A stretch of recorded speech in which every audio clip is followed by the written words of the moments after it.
भारताचा शोध भाग 11 प्रकरण 3 राष्ट्रवाद आणि आंतरराष्ट्रवाद.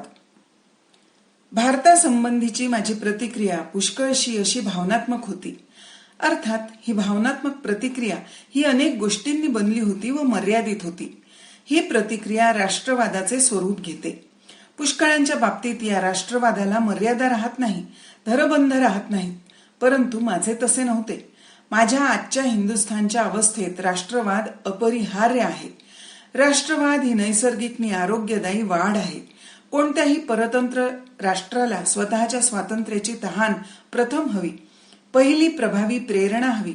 स्वतःच्या मुक्तीची आणि हिंदुस्थान सारख्या स्वतःचे विशिष्ट व्यक्तिमत्व असल्याची जाणीव असलेल्या देशाला, वैभवशाली भूतकाळाचा वारसा मिळालेल्या देशाला राष्ट्रीय स्वातंत्र्याची तहान असणे अधिकच आवश्यक आहे. जगभर ज्या घडामोडी नुकत्याच झाल्या त्यांनी काय दाखविले? श्रमजीवीवाद, आंतरराष्ट्रवाद यांच्या नवीन प्रवाहामुळे राष्ट्रवादाची कल्पना आता मागे पडेल असे घोषवण्यात आले होते. परंतु या म्हणण्यात फार थोडे सत्य होते ही गोष्ट दिसून आली. जनतेचे हृदय हलविणारी राष्ट्रवाद ही अद्यापही अतिप्रबल अशी प्रेरणा आहे. राष्ट्रवादाच्या विचाराभोवती एक भावना, एक परंपरा यांची गुंफण असते. आपल्या सर्वांचे समान जीवन आहे, आपले ध्येय समान आहे ही भावना असते. मध्यम वर्गातील बुद्धिमान वर्ग राष्ट्रवादाकडून आंतरराष्ट्रवादाकडे हळूहळू जात होता, निदान तसे त्याला वाटत होते. परंतु त्याच वेळेस हेतू परस्पर आंतरराष्ट्रवादावर उभारलेल्या श्रमजीवी कामगार चळवळी राष्ट्रवादाकडे वळत होत्या. महायुद्ध आले आणि जिकडे तिकडे एक जात सारे राष्ट्रवादाच्या जाळ्यात ढकलले गेले. राष्ट्रवादाचा हा लक्षात भरण्याजोगा पुनरोदय किंवा राष्ट्रवादाचा पुन्हा लागलेला शोध व राष्ट्रवादाच्या महत्वाच्या अर्थाचा नवा साक्षात्कार झाला आहे. त्यामुळे नवीन प्रश्न उभे राहिले आहेत. आज जुन्या प्रश्नांचे स्वरूप बदलून गेले आहे. मूळ धरून बसलेल्या प्राचीन परंपरा एकदम फेकून देता येत नाहीत. त्यांची अजिबात जरुरी नाही असे म्हणून चालणार नाही. आणीबाणीच्या प्रसंगी या जुन्या परंपरा एकदम जागृत होतात. माणसांच्या मनावर त्याचा अपार परिणाम होतो आणि पुष्कळ वेळा परमोच्च त्यागासाठी जनता तयार व्हावी, पराकाष्ठेची तिने शर्थ करावी म्हणून जाणून बुजून या परंपरेच्या भावनांचा उपयोग केलेला आपणास अनेक ठिकाणी दिसून येतो. परंपरेचा स्वीकार करायलाच हवा.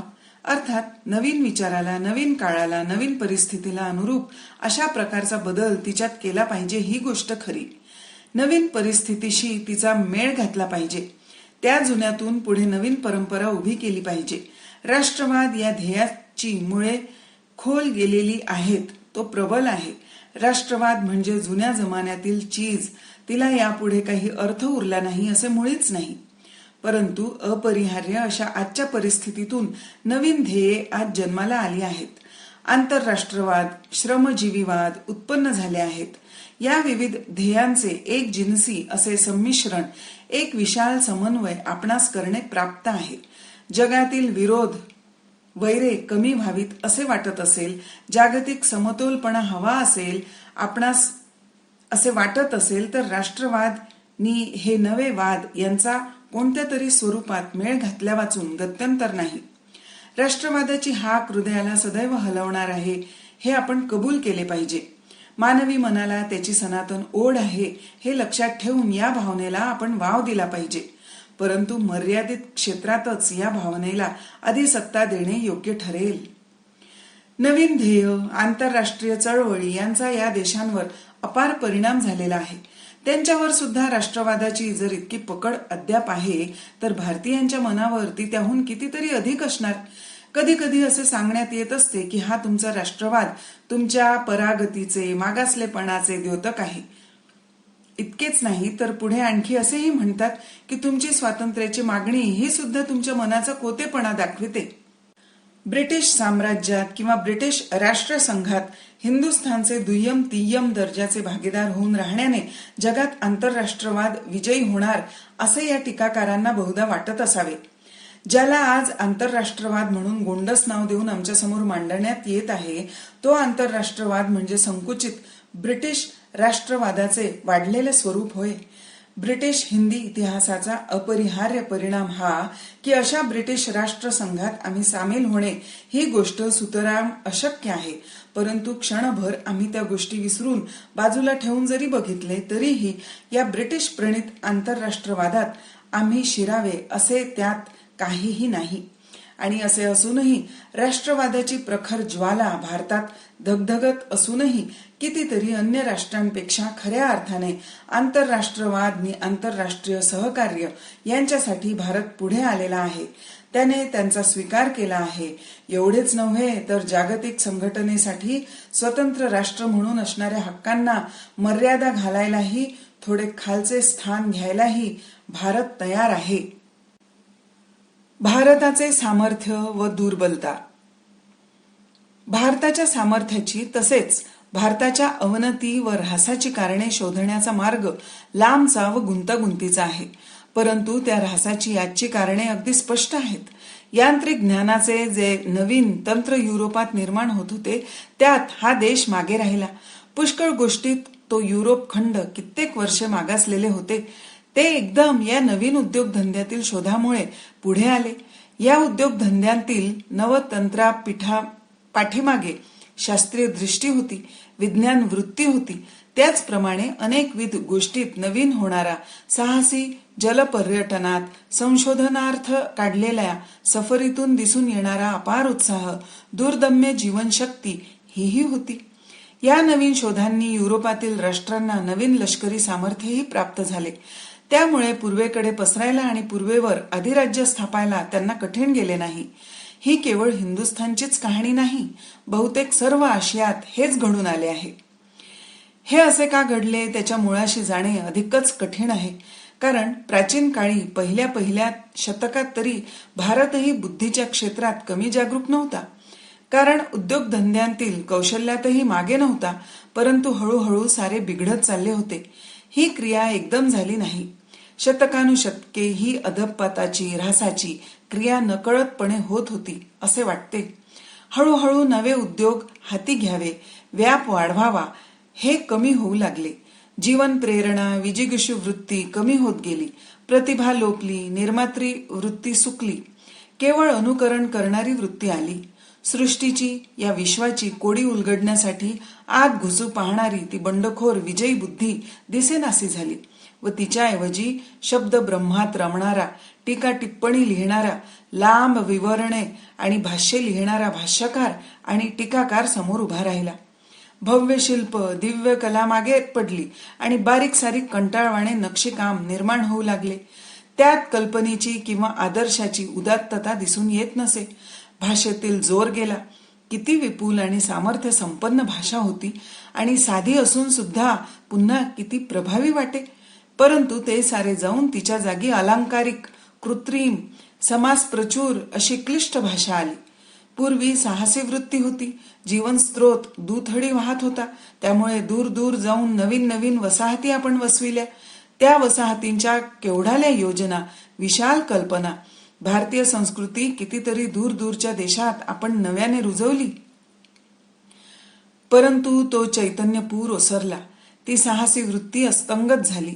कूपमंडूकपणाने समुद्र पर्यटनही आता निषिद्ध ठरले.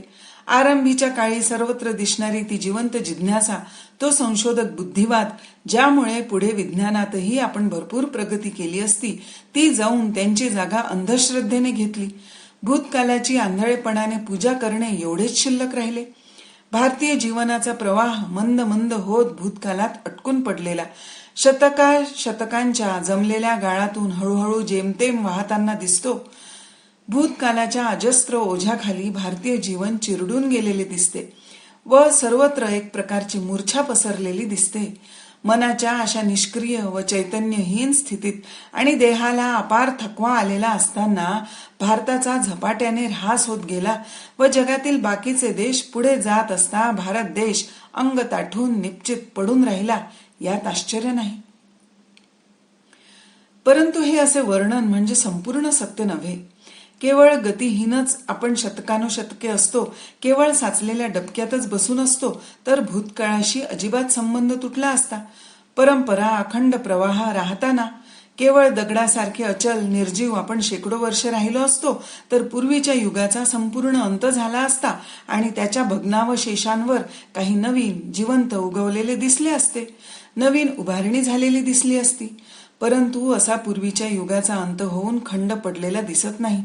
उलट परंपरा अखंड चाललेली दिसते. तसेच मधून मधून या परंपरेचे पुनरुज्जीवन होऊन डोळे दिपण्या इतकी ती चमकलेली दिसते. इतकेच नव्हे तर हा विजेचा झोत काही प्रसंगी खूप काळपर्यंत झगझगीत टिकून राहिलेला दिसतो. जे जे नवे ताजे असेल ते समजून घेण्याचा व ह्या नव्याचा जुन्याबरोबर कंसात सगळ्या जुन्या बरोबर नसले तरी निदान जुन्यातले जे उपयोगी असेल, टिकाऊ असेल तेवढ्या बरोबर कंस पूर्ण मेळ घालण्याचा सारखा सतत प्रयत्न दिसतो. पुष्कळ वेळा ते जुने बाह्य आकाराने प्रतीक म्हणून राहिलेले दिसते, परंतु आतील खरा गाभा संपूर्णपणे बदललेला असतो. परंतु स्वतः प्राणमयी व सर्वत्र प्रेरणादायी अशी काही एक शक्ती सतत अस्तित्व व प्रगती टिकवून धरीत होती. कोणती तरी एक प्रबळ अशी अंतःप्रेरणा अशा प्रकारे अस्पष्ट अशा कोणत्या तरी दिशेने या राष्ट्राला पुढे नेत होती. जुने आणि नवे यांचा समन्वय करीत पुढे जाण्याची इच्छा मात्र सदैव दिसून येते. या प्रेरणेमुळे, या इच्छेमुळे भारतीय जनता पुढे जात होती. बरेचसे जुने ठेवूनही नवीन आत्मसात करायला यामुळे शक्य झाले. या शतकानुशतकात एखादे स्वच्छ, स्पष्ट असे स्वप्न हृदयाशी धरून भारत जात आहे असे दिसते का? ते स्वप्न अस्वस्थ व अशांत झोपेतील कधी कधी बडबडही असेल, परंतु असे काही होते का? मला कळत नाही. प्रत्येक राष्ट्राला वाटत असते की विशिष्ट कार्यासाठी आपले अस्तित्व आहे, अमुक एक संदेश द्यायला आपण जगत आहोत अशी श्रद्धा, असा एक विश्वास सर्वांना वाटत असतो आणि काही अंशी प्रत्येकाच्या बाबतीत ते खरेही असते. मी हिंदी असल्यामुळे हिंदुस्थान जवळ असा काही उज्ज्वल संदेश, ईश्वर दत्त कार्य आहे या श्रद्धेचा माझ्यावरही परिणाम झालेला आहे. आणि मला असेही वाटते की खंड न पडता भारतीय जनतेच्या हजारो पिढ्यांना विशिष्ट वळण देण्याची शक्ती जेथे आहे तेथे ती शक्ती कोणत्या तरी अक्षय व सामर्थ्यदायी विशाल संचयातून आली असली पाहिजे आणि त्या त्या युगात कमी होत जाणाऱ्या स्फूर्तीला, चैतन्याला, प्राणमय तत्वाला पुन्हा तजेला देण्याची, पुन्हा शक्तिशाली करण्याची अद्भुत किमयाही त्या अक्षय संचयाजवळ असली पाहिजे. असा एकदा सामर्थ्याचा अक्षय संचय होता का? आणि जर होता तर तो आज आटला आहे का? का त्या विहिरीला गुप्त झरे असून त्यातून सदैव नवजीवन येत राहील, खूट भरून निघत जाईल? म्हणजे मग आजचे काय? आजही काही झरे नवे जीवन देत आहेत का? आपणास नवशक्ती देत आहेत का? आपण फार जुन्या मानववंशातले आहोत, किंबहुना अनेक मानववंशांचे आपण मिश्रण आहोत. इतिहासाच्या आरंभ काळापर्यंत आपल्या वांशिक स्मृती जाऊन पोचतात. आपल्या भारतीय जीवनाचा ऐन उमेदीचा काळ संपून आता काय तिसरा प्रहर किंवा त्याही पुढची संध्याकाळ झाली की काय? म्हातारपणी थंड, निर्जीव, वांज झालेले जीवन कसे तरी जगत असताना काही धडपड नको, नुसते निजून राहण्याची प्रबळ इच्छा असते, ती आपली गत झाली आहे का? जगातल्या कोणत्या देशातले लोक, कोणताही मानववंश जसाच्या तसा कायम राहत नाही. त्यांचे इतरांशी सारखे मिश्रण चालू असते व हळूहळू मूळ रूप बदलत असते. केव्हा केव्हा मूळ रूप स्वरूपाचा सर्वस्वी लोप होऊन अगदी नव्या रूपाने उदय झाल्यासारखे दिसते, किंवा केव्हा केव्हा त्या मूळ स्वरूपाचाच एक प्रकार झाल्याचेही दिसते. या रूपांतरामुळे नव्या जुन्याचा संबंध अजिबात तुटलेला आढळतो किंवा कधी कधी नव्या जुन्यामध्ये विचार व ध्येय यांच्या चैतन्यमय दुव्यांमुळे संबंध राहिलेला दिसतो. दीर्घकाळ टिकलेली व चांगली नांदत असलेली संस्कृती हळूहळू किंवा एकदम नाश पावून तिची जागा एखाद्या नव्या जोमाच्या संस्कृतीने घेतल्याची उदाहरणे इतिहासात पुष्कळशी आढळतात. अशी काही एक चैतन्य शक्ती, सामर्थ्याचा काही एखादा गूढ उगम आहे की काय, की त्यामुळे राष्ट्र किंवा संस्कृती जिवंत राहते व ती नसली तर म्हाताऱ्याने तरुण्याचे सोंग घेतल्यासारखे सारे निकामी होते. जगातील आजच्या लोकात ही प्राणमयी शक्ती मला तिघातच आढळते. अमेरिकन, रशियन आणि चीनी जनतेत ही शक्ती आहे. या तिघांना एकत्र गोवणे चमत्कारिक वाटेल, नाही? अमेरिकन लोकांची पाळेमुळे जरी जुन्या जगात असली तरी ते नवीन आहेत. जुन्या विधिनिषेधांचे थोतांड त्यांच्याजवळ नाही. जुन्या वंशाचे, जुन्याचे ओझे व मनोविकृतीचे विविध गंड त्यांच्या डोक्यावर बसलेले नाहीत. त्यामुळे त्यांची अमर्याद उत्साहशक्ती आपण समजू शकतो. कॅनेडियन, ऑस्ट्रेलियन, न्यूझीलंडर या सर्वांचीही तीच स्थिती आहे. जुन्या जगापासून त्यांची कधीच फारकत झालेली आहे आणि नवनवीन स्वरूपातील जीवन त्यांच्या समोर उभे आहे. रशियन लोक काही नवे नाहीत, परंतु तेथे मरणामुळे जुन्याचा जसा संपूर्ण संबंध तुटतो त्याप्रमाणे क्रांतीमुळे जुन्याशी संबंध पार तुटला आहे. त्यांचा असा काही दुसराच अवतार झाला आहे की त्याला इतिहासात तोड नाही. ते नवयौवनाने नटले आहेत. त्यांची स्फूर्ती, त्यांच्यातील जिवंतपणा आश्चर्यकारक आहे. ते पुन्हा आज आपली जुनी मुळे शोधून काढू पाहत आहेत, परंतु प्रत्यक्ष व्यवहारात एक नवीन जनता, नवीनच मानववंश, एक नवीनच संस्कृती म्हणून त्यांची गणना होते. एखादे राष्ट्र पुन्हा कसे सचेतन होऊ शकते, पुन्हा कसे तरुण होऊ शकते, हे रशियाच्या उदाहरणावरून दिसून येत आहे. परंतु त्यासाठी भरपूर किंमत देण्याची व बहुजन समाजातील दडपून ठेवलेले शक्तीचे व उत्साहाचे सारे झरे मोकळे करण्याची तयारी हवी. चालू महायुद्धातील भयानक अत्याचारातून जे काही देश जिवंत राहतील त्या देशांना असे नवे तारुण्य मिळण्याचा संभव आहे. परंतु वर सांगितलेल्या लोकांपेक्षा चीनी जनता अगदी वेगळी आहे. चीनी जनता काही नवी नाही किंवा क्रांतीच्या प्रक्षोभातून ते गेले नाहीत. रशियासारखी सारी खालपासून वरपर्यंत त्यांची उलथापालथ झालेली नाही. 7 वर्षांच्या क्रूर युद्धामुळे त्यांच्यात कितीतरी फरक झाला आहे आणि ते होणे अपरिहार्यच होते. हा फरकही युद्धामुळे झाला का? या युद्धापेक्षाही दीर्घकाळ चालू असलेल्या दुसऱ्या काही कारणांमुळे झाला किंवा या दोन्ही कारणांमिळून झाला ते सांगता येत नाही. परंतु चीनची जिवंत राहण्याची चिकाटी पाहून मन थक्क होते. असे खंबीर राष्ट्र पार रसातळाला जाईल अशी कल्पना सुद्धा करवत नाही. चीनमध्ये अशा प्रकारचा चिवट प्राण दिसला तशाच प्रकारचा भारतीय जनतेतही आहे असे कधी कधी मला वाटते. परंतु ते कधी कधी वाटते एवढेच, कायम खात्री नाही. कारण मला या बाबतीत तिराहितासारखा विचार करता येत नाही. माझ्या मनात देशाबद्दल जी आशा आहे त्यामुळे कदाचित मला नीट विचार करून निष्कर्ष काढता येत नसेल.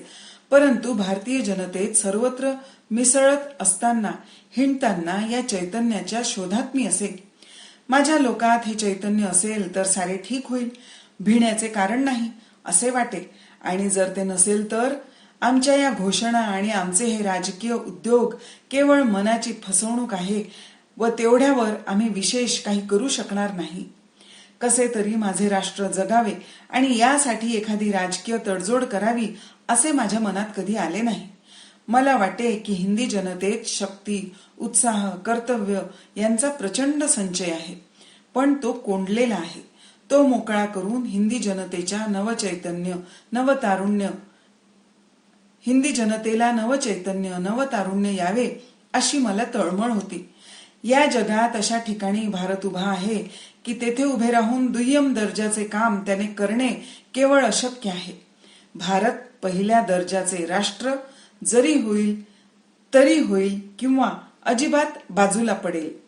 या दोन्हींहून वेगळ्या मधल्या स्थितीला माझे मनच घेत नाही व अशी मधली स्थिती संभवनीय नाही. हिंदी स्वातंत्र्यासाठी गेली 25 वर्षे आम्ही धडपडत आहोत. माझ्या आणि पुष्कळांच्या मनात या सर्व उद्योगांच्या पाठीमागे इच्छा एकच आहे आणि ती म्हणजे भारताला पुन्हा चैतन्यमय करावे, त्यांच्या रोमारोमात नवजीवन संचारावे. आम्हाला वाटत होते की प्रत्यक्ष कृतीतून, आपणहून अंगीकारलेल्या यातनांतून आणि यज्ञातून, त्यागातून आणि बलिदानातून, संकटे आणि धोके यांना स्वेच्छेने तोंड देऊन आपणास जे अन्याय्य व चुकीचे वाटते, पापमय आणि दुष्ट वाटते त्याला शरण न जाता, त्याच्यासमोर मान न वाकवता, प्रसंग आल्यास मरणाला तोंड देऊनच हे राष्ट्र पुन्हा सजीव होईल. दीर्घ निद्रा संपून ते खडबडून जागे होईल. स्वतःची संपलेली विद्युत शक्ती पुन्हा नव्याने भरपूर भरून घेईल. भाग 11 समाप्त.